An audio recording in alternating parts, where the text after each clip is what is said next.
Hey everybody, just wanted to make a quick video of our surflow solar pump setup, just to help any newcomers out there that are just getting into this. You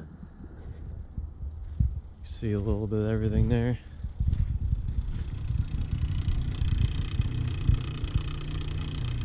We just started it with 1/2-inch stainless tees, teed them off in the barbs, and we have 3 lines, about 30 taps on it right now. Just a little vacuum gauge. This tee to blow it off makes it a little bit easier. Strainer. These unions come in handy, make it easy to kind of pop on and off. See, right now we're at about 20-21 inches, so not bad. It's about 45 degrees out here today, so decent sun. It's flowing, starting to flow pretty good. It's a cold night last night though, so just getting going. Here we got our 3 lines. Much easier to put shutoffs in all of them. Makes it easier to diagnose their issues and stuff. Kind of see here if it picks it up.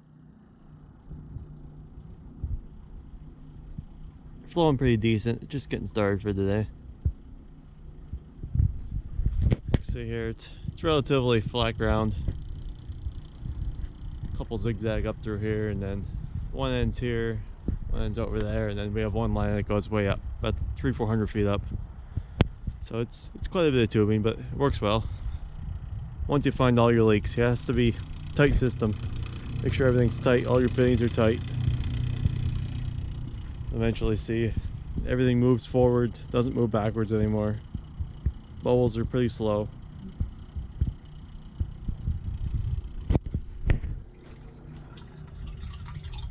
can see there, this is our recirculation line, just going to the bottom of the barrel.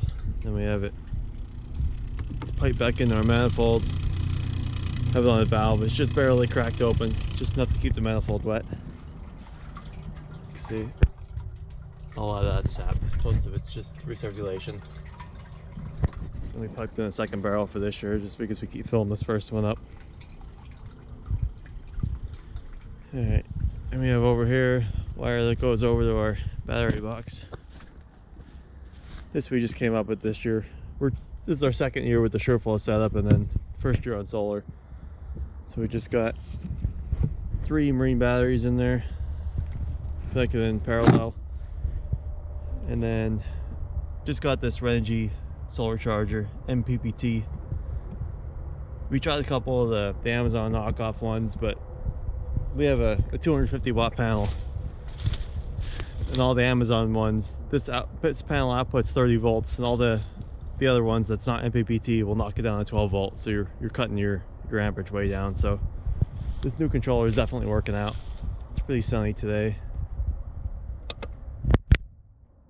32 volts, putting in 7 amps, about 200 watts right now, so that's pretty good.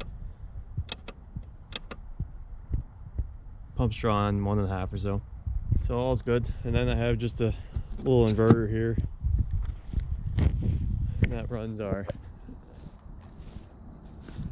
a little stainless pump we got just to haul everything out of here.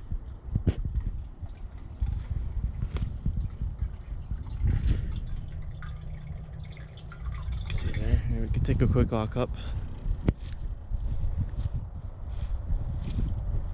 I'm using the Lear check valves. Not quite sure if we like them yet, but so far they're working. See, that one's just starting to fire up. We got couple over there.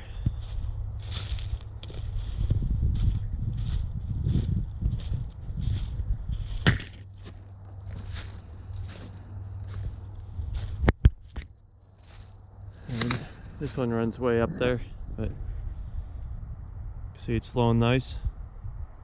About another 300-400 feet up it goes, quite a bit up there, but all this stuff down here is pretty flat.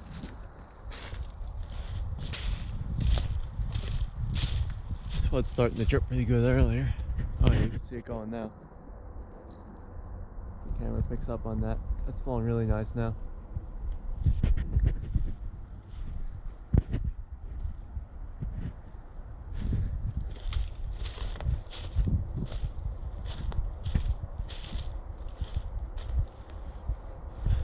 We tapped up pretty high up at the end of our lines over there just because we needed the height. We're up maybe probably close to 10 feet or so. So far we haven't noticed any issues with it.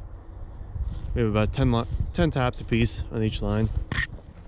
So far it's working out. It may not work out for you, but it works for us so far. I don't know, they say 5 taps or 3 taps a lateral or something like that. I don't know. So far we're at 10. We might even go to 12 next year to see. Add another line maybe.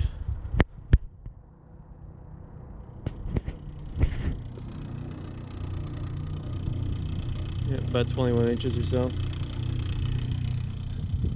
Make sure everything's tight, because last year was our first year on this setup. We had a leak here and a leak at one of our barbs. We couldn't get over like 12 inches. We couldn't figure out why. That's why we put these unions on there. If you spin your pump around backwards and hook it up this side, just throw it in your sink, grab water out of your sink, and then pressurize all this off. You could just tee these off or put valves on them and close them. Then you'll see right where your leaks are at. It makes it so much easier. Just diagnose your manifold issues. And after that, you just have to make sure all your trees are tight. You can turn each line off, line by line, to diagnose your issues if you have a leak. But if you turn these all off, you get maybe 23, 24 inches. So there's maybe a small leak somewhere, but it's not too bad.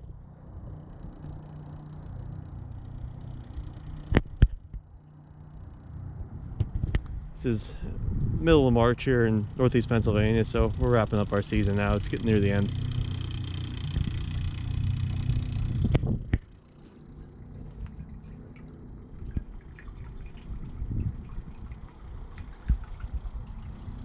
And this little gauge makes it easier too. We have outlets on all of our 3 ends of our lines that we could just go and hook this gauge onto. Then we'll know the ending of our line, so it makes it easier to diagnose issues too. It's just one gauge, so you don't have to put 3 gauges on it. Just put a fitting on there with a valve. Makes it a little bit easier.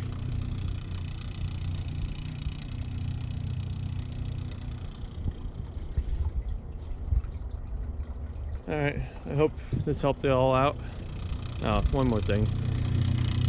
This 3-way valve here, normally if we get maybe a 25-degree night or so where it's only getting down for a couple hours, we'll leave this pump go, it'll freeze, and then thaw back up next morning and it's good to go.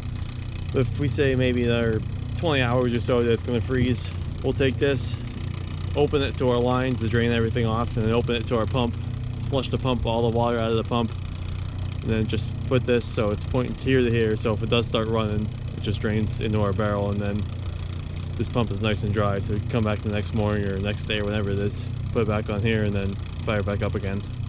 So that way it keeps it nice and dry, it doesn't freeze up. But anything over like 20 hours or so, we'll turn it off. If not, we'll just leave it going. It'll just freeze up and then thaw back out again. So far it's 2 years on this diaphragm, so we haven't killed it yet, so it's good. And it does, you notice too, it does cycle a little bit. Like they say they don't cycle, but you can see it kind of going forward, then it will stop, forward, then it will stop. So the pump does cycle a little bit, but it's not like last year. Last year it was going backwards because we had so many leaks, but once you find all your leaks, it's pretty steady.